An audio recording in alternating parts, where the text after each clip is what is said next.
Welcome once again. This is the 3 P's of public speaking. In public speaking, I would always want you to remember that there are only 3 P's that you associate with. These 3 P's are prepare, practice, and present. In preparation, we say that you must research. And in research, read. If you can Google. If you can go to the library and pull out a file, do it. If you can go and listen to stories, do it. Because before you set out to talk, the first thing that you must always do is you must research and find out if the topic that you've chosen is matching well with the content that you're availing. Now, once that is done, then you write notes. Write notes of the research that you have conducted, because you're going to forget. And remember, glossophobia, which is the fear of public speaking, occurs from one thing alone, and that is the fear of forgetting the details you are possibly having. Once you write them down, prepare a speech in this way. We have 2 types of speeches. We say you prepare a manuscript that you're going to read, a script basically. But we also have impromptu speech, where somebody tells you in a meeting, Ken, wake up and tell us something.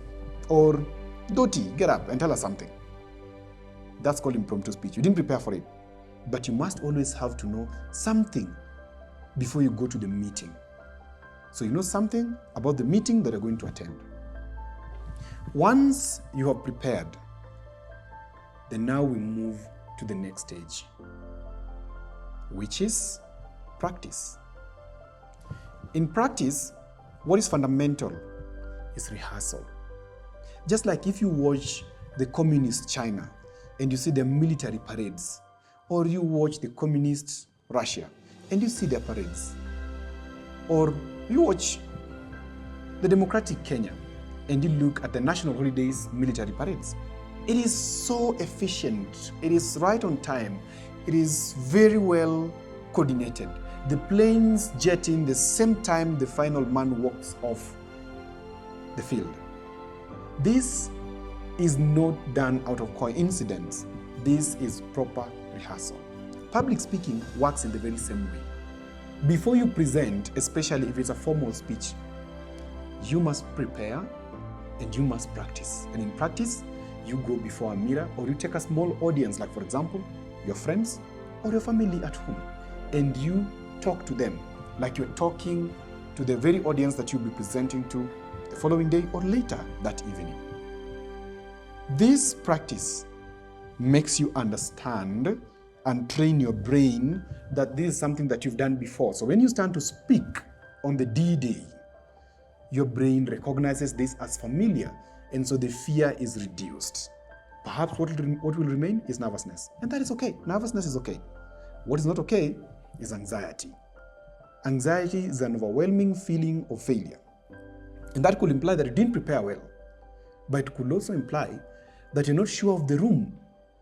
So in practicing, you must always ensure that you arrive at the place of speech way ahead of time, so that when you start to speak, you are very conversant with the whole room.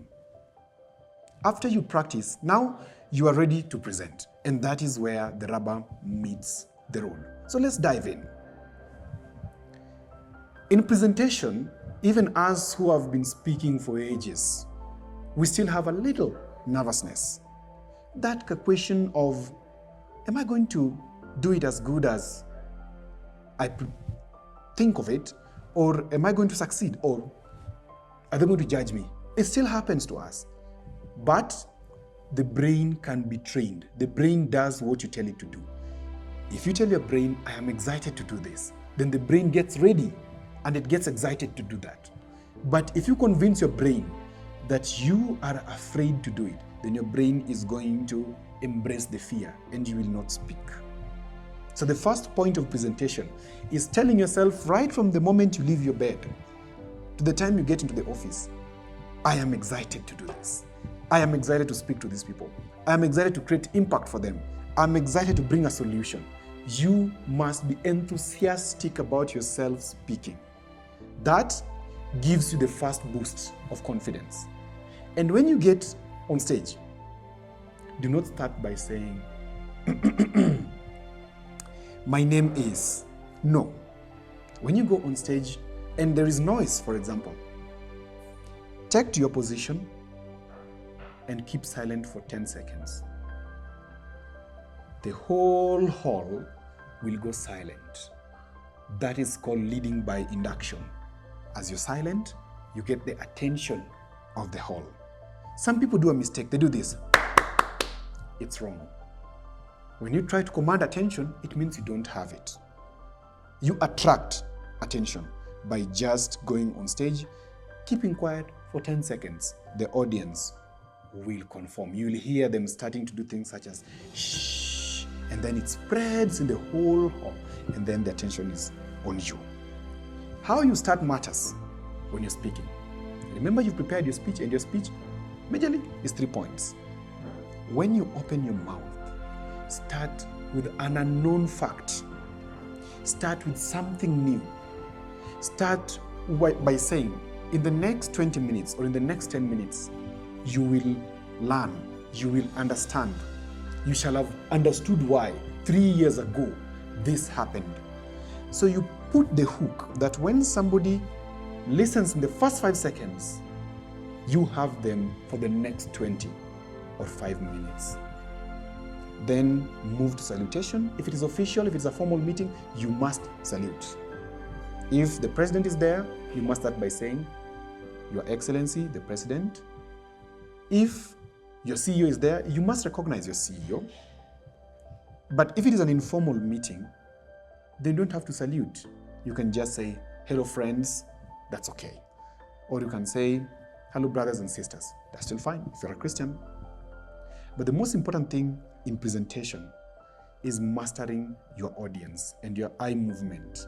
Never ever suffer trying to maintain eye contact with all the audience members. It is very hectic, and sometimes they do funny things.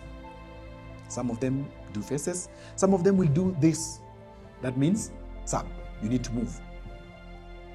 The best thing to do is to look at the forehead of your audience and move your eyes in a triangular manner. From where I sit, I look at my left, then I move my eye to the right, then I come back to myself. Everybody in the middle will imagine that I have covered them. And that is how to maintain eye contact. But most importantly, I would want you to understand the mastery of your voice, your intonation. Do not speak on a flat tone. Do not have a high shrill pitch. And if you do naturally, then you have to train to have it speak in intonations. Once you master this, you are able to understand that the audience will marry into what you are saying and how you are presenting, because you have them on hook. Lastly, when you're presenting, be very aware that you must engage your audience in terms of questions and answers, but also understand that your audience is always waiting for what you promise at the start. Keep it very short, don't take it very long. And that is how you hook your audience and have a perfect speech, extemporaneous or impromptu. This was a 3-piece of public speaking by me, Odhiambo